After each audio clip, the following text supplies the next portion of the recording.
Assalamualaikum warahmatullahi wabarakatuh. Jumpa kembali lagi dengan saya Udin dalam channel Kim UD. Asiknya belajar kimia. Materi hari ini adalah pembahasan soal mirip 100% kimia UTBK 2022 tanggal 19 Mei 2022 sesi siang. Oke, pada tanggal 17, 18 belum ada bentuk molekul. Pada tanggal 19 Mei 2022 sudah ada bentuk molekul. Artinya apa? Variasi soal UTBK semakin lama semakin lengkap. Semakin lama semakin keluar semua materi yang harus dipelajari. Pada tanggal 17-18 sel elektrolisis belum keluar menghitung hukum Faraday ya, yang ada isamate. Pada 19 Mei ini baik pagi atau siang sudah keluar sel elektrolisis. Berarti semakin lama semakin lengkap materi yang harus dipelajari ya.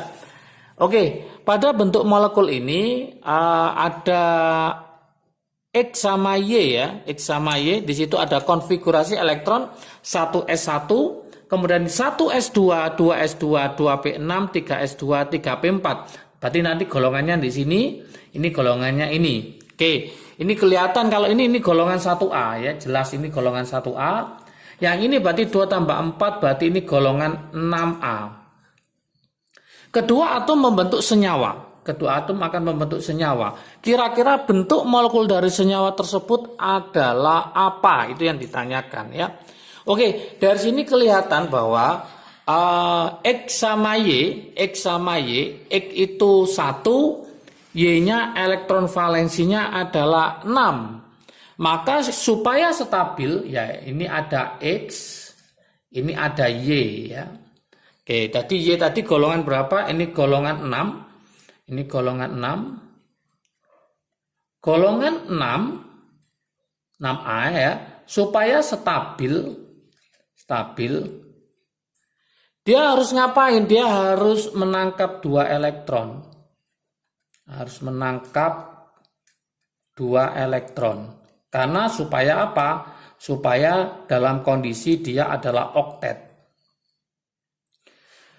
Kalau X ini adalah golongan 1A. Golongan 1A. Dia supaya stabil, maka dia harus join 1 elektron. Artinya dia akan membentuk istilahnya duplet. Oke, ini membentuk oktet, golongan 6A. Kalau golongan 1A cenderung membentuk duplet. Sehingga nanti kalau bergabung logikanya ya, logikanya di sini berarti Y sebagai atom pusatnya, kemudian X-nya ada 2. Kenapa ada 2? Karena golongan 6A stabilnya harus menangkap 2 elektron. Dari sini bisa kita gambar struktur Lewisnya. Ini ada 1, 2, 3, 4, 5, 6. Berarti X-nya tadi 1 supaya dia duplet. Nah, ini jadi duplet. Ini jadi duplet. Yang ini jadi oktet. Oke. Dari sini sudah kelihatan bentuk molekulnya ya. Berarti yang terikat ada 2, yang bebas ada 2. Artinya PEB-nya 2, PE-nya 2, PEB-nya 2. Maka kita rumuskan berarti AX 2E2. Nah, AX2E2 namanya apa bentuk molekulnya? Maka dia adalah fisip ya. Fisip atau bengkok. Oke. Gimana kalau pakai cara yang ada BK-BK-nya itu Kak, bilang koordinasi. Berarti logikanya ini rumusnya adalah XY2 senyawanya, XY2. Nah, langkah pertama kalau kita nggak pakai gambar, kita mencari bilangan koordinasi dulu, yaitu apa? Elektron valensi pada atom pusat ditambah, ada berapa ini? Ada 2 ya, berarti N dikali penyumbangnya dibagi 2. Ini nanti bisa dilihat di bentuk molekul ya, di Kim UD sudah lengkap di situ. Nah, berarti kalau kita masukkan BK-nya di sini, berarti elektron valensi pada atom pusat itu miliknya X. X itu golongan berapa? Dia adalah golongan 6, golongan 6A. Berarti dia elektron valensinya adalah 6. Berarti kita tulis ini 6 ditambah ada berapa? Ada 2. Karena ini golongan 1A, berarti dia menyumbangkan 1 dibagi 2. 6 ditambah 2, 8. Ya, ini 2 kali 1, 2 tambah 6, 8. Bagi 2 ketemu 4. Oke. Kemudian yang terikat berapa? Yang terikat di sini ada 2. Yang terikat ada 2, berarti X-nya 2. Maka bebasnya berapa? Berarti 4 kurangi 2, berarti 2. Berarti rumusnya adalah AX2E2. Oke. Gimana kalau nanti modelnya lain, Kak? Misalkan saya punya misalkan PCl3. Nah, PCl3. Cara mencarinya bagaimana? Nah, ingat. Teman-teman harus hafal kalau bisa P itu golongan berapa. Tapi kalau seandainya nanti ada soal P itu diketahui nomor atomnya 15 gitu ya, maka cari dia adalah golongan 5A. Dari mana 15? Misalkan P-nya diketahui 15, maka pakai cara biasa aja.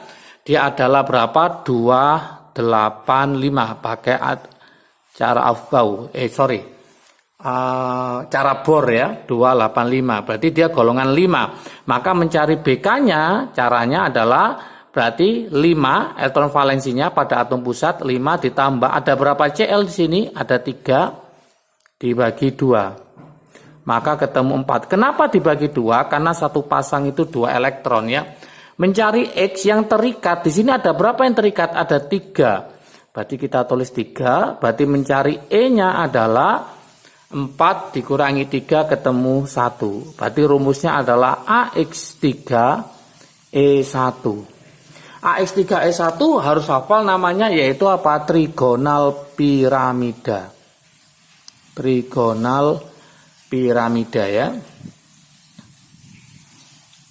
Atau nama lainnya trigonal itu apa? Yaitu segitiga.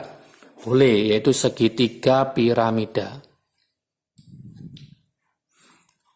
Oke, jadi ingat-ingat bentuk molekul sudah keluar. Ya, nanti bisa jadi di hari berikutnya itu akan ditanyakan yang tetrahedral, trigonal bipiramida, kemudian sisau, ya, kemudian bentuk T, ya, terus linier. Nah, bisa jadi nanti dihubungkan dengan kepolaran juga, ya. Kepolaran juga. Di sini ada elektron bebas, ya, pasangan elektron bebas, maka sifatnya adalah polar. Di sini juga ada elektron bebas, maka sifatnya juga polar. Nah, seperti itu. Jadi intinya apa? Semakin lama, semakin lengkap materi yang harus dipelajari. Kalau kita tracking dari tanggal 17, 18, 19, di mana 17, 18 bentuk molekul belum keluar, pada 19 ini sudah keluar ya. Sama sel elektrolisis pada 17, 18 belum ada, tanggal 19 ini tadi sel elektrolisis sudah keluar, yaitu berkaitan dengan hukum Faraday 1 dan hukum Faraday 2 untuk menghitung massa kalau ada I atau ampere sama waktu ya. Jadi harus dipelajari semua. Ingat, UTBK soalnya sangat banyak sekali, harus dipahami konsep dasarnya. Kalau konsep dasarnya sudah paham, soal apapun akan bisa dikerjakan dengan baik ya. Oke, semoga semakin paham, semakin menambah variasi soal-soal UTBK dari adik-adik semua pejuang UTBK sampai nanti ujiannya. Dan Kim UD mendoakan semoga bermanfaat dan juga bisa menghasilkan nilai yang maksimal kimianya ya. Oke, semangat terus, jaga kesehatan, salam sukses dari Kim UD, asiknya belajar kimia. Assalamualaikum warahmatullahi wabarakatuh.